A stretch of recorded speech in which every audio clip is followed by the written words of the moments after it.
Hi everybody, it's Ebony JB and I'm here to talk about my favourite April releases. We got a lot of music in April, so much music from all sorts of different genres. I really did have some favourites, I really did. So I thought, let me make a video on some of my favourite April releases, especially because I wasn't capable of doing reviews and reactions to all of them. I don't want it to seem like I missed them, or I didn't see them, I was like not paying attention to them. I just was so preoccupied I couldn't do reactions and reviews on them. I'm trying to hit loads of birds with one stone. That's what I'm trying to do. I'm trying to cheat, basically. Before we get started, hit that subscribe button down below. So one of the albums that I did really enjoy that were released in April was Tory Lanez's New Toronto 3 album. I feel like it was so well put together. The way it all flowed together right to the end, it made a lot of sense, and I feel like Tory made me a bigger fan of him from that album. I enjoyed Tory's music already. I enjoyed him a lot because of just the songs that were on his SoundCloud from all his original Chicks tapes. I've liked Tory's music since then, really. I wasn't really into his rapping, but I was into his singing R&B side. So I did kind of like Tory, but not as much in terms of rapping. So when I heard the New Toronto 3, I was like, wow, very good charisma for it. He's got the good energy for it. He brings something different. I don't feel like he's repeating or copying anyone. I mean, his flow or his energy, especially when it comes to the production coupled with his flow, sometimes gives Drake vibes, but again, they are from the same city, Toronto, so they of course naturally are going to give that vibe. They're going to give that energy because the same environment influences them. Some of my favorite songs from that I spoke about was Adidas. Really liked Adidas. Half a lot of shit a nigga never had. Niggas trying to grab an RP. My niggas black cause they chopped them into pieces. Butter and possum, and I puff with my girls like buttercup with a blossom. Excessive needs for pussy power and SUVs. Line to the Lord in the times that I feel unsure. Wisdom of the scriptures like carving lines in the sword. War, climbing until we fall and driving until we stall. I like this song as well. Do Not Disturb was very enjoyable. No, you hating ass niggas wanna murder me. What? All of my exes don't deserve me. Curve them same way them bitches curve me. I grew to like Accidents Happen. I mean, I always liked Accidents Happen. I just didn't understand Lil TJ's feature. I didn't really feel like it contributed that much. And again, as I've listened to it more, I like Tory's part more so. Going through racks again, going through stacks again, having new blacks again, spitting these facts again. I'm spitting up courteous, baby. The first to the fucking 30th, baby. Hey, the best nigga can't go. One umbrella, that's a fucking game, though. Another body of work that I really liked was Westside Gunn's. I mean, I got loads of people telling me to listen to that, review that, and react to that, and it was my first time ever listening to Westside Gunn. And my first time getting into Griselda. We did love the vibe, different from anything I've ever really heard, reminiscent to the Wu-Tang Clan, bringing back that underground hip-hop rap. Absolutely love it. I love that kind of rap. And I never knew of Westside Gunn and Griselda, and now I have that knowledge. I'm literally diving in. Just watch this space. I'm going to be doing so much more reviews on many of the other members of Griselda, like Benny and all those lots. I'm literally going to be doing so many reactions and reviews to their bodies of work. It's coming. Just give me some time. With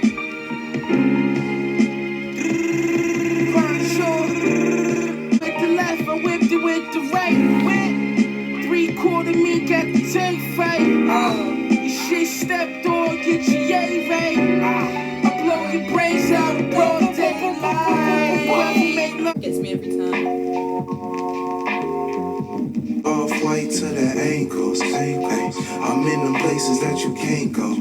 Don't see me go in the same, bro. And then a few other ones that I really did like was Le Dojliba, which I can't pronounce. Oh my gosh, like $500 ounces. Absolutely love that track, and I did really like French Toast.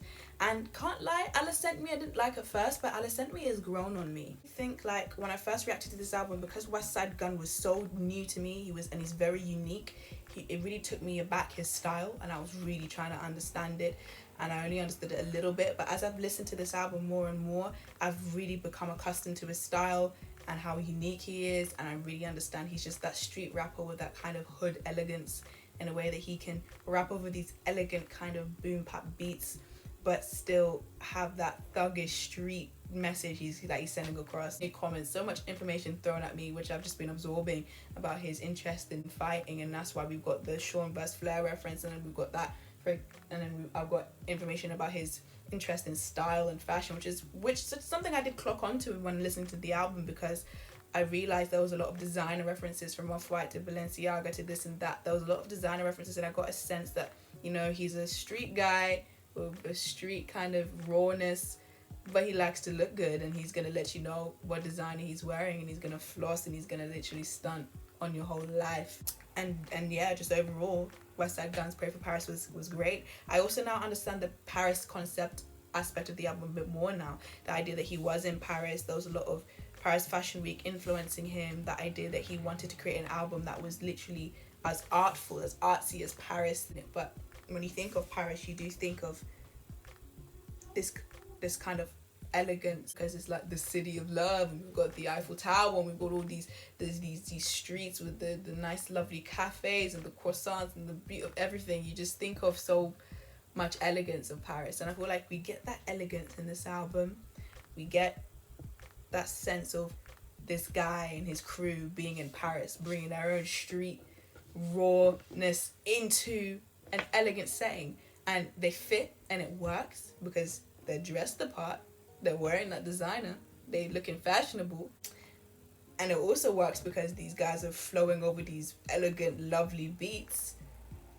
But Pray for Paris, because they're going in, but they're not just any ordinary guys. These are hardcore guys.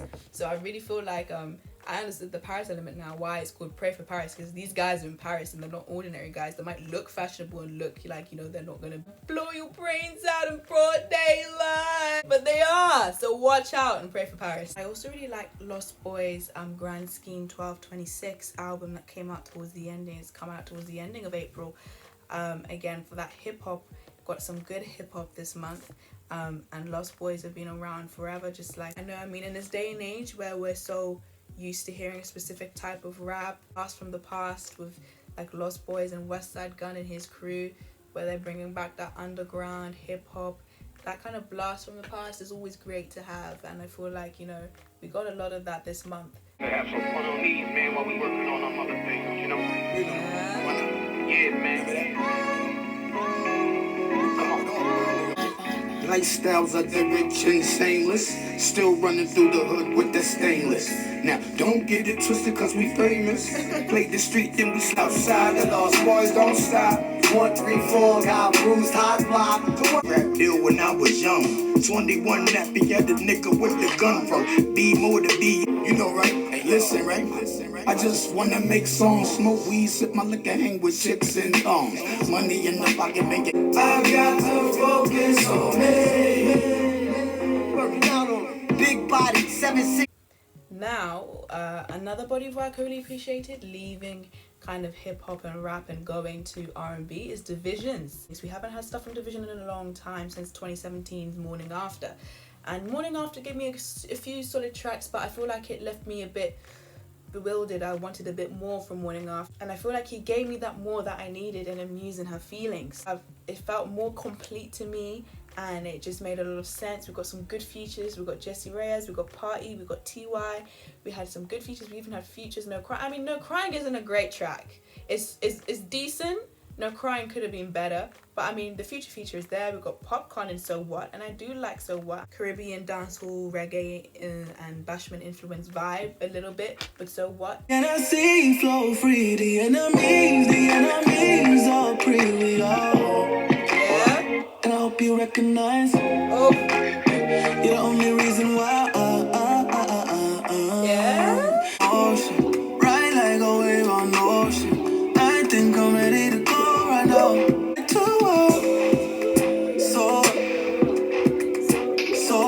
Production of this track is what got me. It reminded me of like Party Next Door 1 production.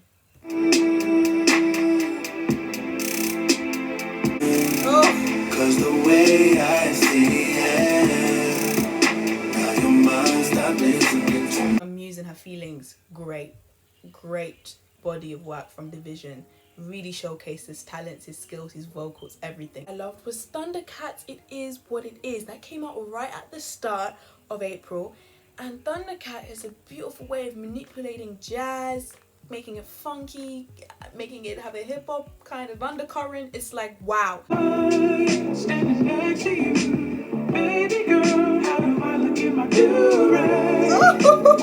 That part gets me every time. Oh, get out. Get out. Baby girl, how do I look in my do-rag? Thundercats, It Is What It is such a vibey album. It's an album that has soul infused in there. It has funky and funk infused in there. Jazz, of course, ultimately infused in there. Instrumentals are beautiful, outstanding. And I really feel like if you haven't listened to Thundercats, It Is What It Is, you should. And he's worked with some big people. He's worked with Erykah Badu. He's worked with Kendrick Lamar. You'll be surprised of the big names he's worked with. Yeah, Smino, She Already Decided mixtape. Oh, some beautiful tracks in this mixtape. Really and truly, some beautiful tracks. Man, all I hear people talk about is what they got. I got this, I got her, man, but I got somewhere to be. I got. She got a gift, then I got a gift to give a gab, yeah. I got a bag, I keep my bags in. I got a bag you cannot stand in. I got a bitch that keep my bag scratched. Yeah. That shit tougher than a $2 steak. In my estate, got a phone, I'm Jake. I mean, it's annoying that it's on SoundCloud. It kind of limits me a bit because I'm a Spotify fiend. Like, I use Spotify to the death, so it's going out of my comfort zone to SoundCloud is like, but there's a lot of great music on SoundCloud, which is why I'm trying to use it more. I'm just so used to Spotify, so it's hard breaking out of that mode, but nonetheless I broke out of it for Smino's She Already Decided. Very good. And I feel like, again, because it was on SoundCloud, it limited the reach it could have had, but nonetheless it's being enjoyed by many. In April, I also got accustomed to some new music. It's Fiona Apple. She released this April, and I got into her, and she was interesting. She was really interesting. Agree but beg and disagrees with me. I would beg to disagree, but beg and disagrees with me. I told you I didn't want to go to this dinner. Come to know of her, she's a very outspoken artist. She brings that just breath of fresh air. She's that breath of fresh air which literally opposes all the norms, opposes all the standards. She puts in her music, and her music also does the same, opposing the norms and the standards, quirky, funky in the way it's put together. Absolutely loved her body of work. It was such a surprise. I wish I knew her sooner. Interesting voice, which is why I liked her, because she's got some sort of kind of jazzy undertones, but then I don't know, her music is a bit rocky as well. April was a very awakening month for me musically, so I'm all for learning new things, especially when it comes to the music industry, because it is so vast. These are some of my favorite April releases. April, as I said, was a month that had a lot of different genres being released. Like, there was a lot going on in April musically. There was hip-hop, there was R&B, there was this, that, the other being released. And I listened to a lot of different things. This April was very awakening for me. I listened to people I'd never listened to before. So I definitely really was anticipating making an April musical themed video, because I wanted to express my growth really in learning about particular artists. So yeah guys, April was a great month for me.